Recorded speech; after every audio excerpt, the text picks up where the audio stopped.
Kaixo berri do denoi. Ikusiko zenuten azkeneko eguneko bi bertxotan ez dela jarraipenik egon, ez dela puntudik egon. Ekimen hau duela 2 hilabete inguru hasi zen, eta orduztik 100 pertsonatik goda hartu dute parte ekimen honetan.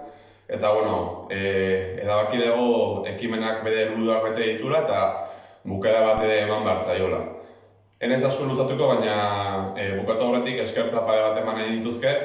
Batetik Otan Motzi, ikusi da konfinamendu garaien Euskal Herri mailan herriko eta tokiko euskal komunikabideek, euskarazko komunikabideek godakada bat eduki dutela, beraz, balio dezala bizi izan dugunak gertuan dugun hori baloratzeko, euskaraz sortzen eta kontsumitzen dugun hori baloratzeko eta estimatzeko.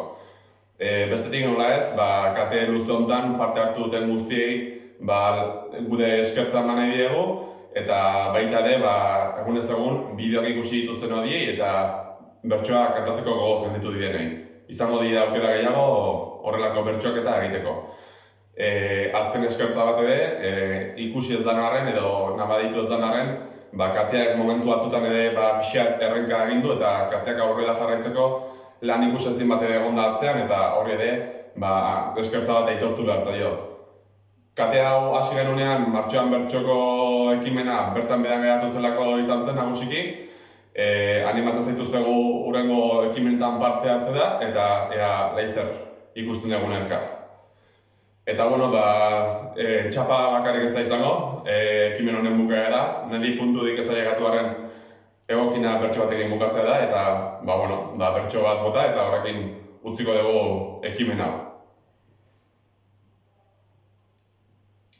Katea bukatu da, hauxe da azkena, naizta senti daiteken barrenean pena. Herrian ikusi da indar nabarmena, bertsoa eta euskera barnean duena. Ea elkartzen garen guztiok hurrena, ea elkartzen garen guztiok hurrena. Hauxe, etxetik hankorrozek eman duena, muxa handi bat denoi, eta laster arte. Aio!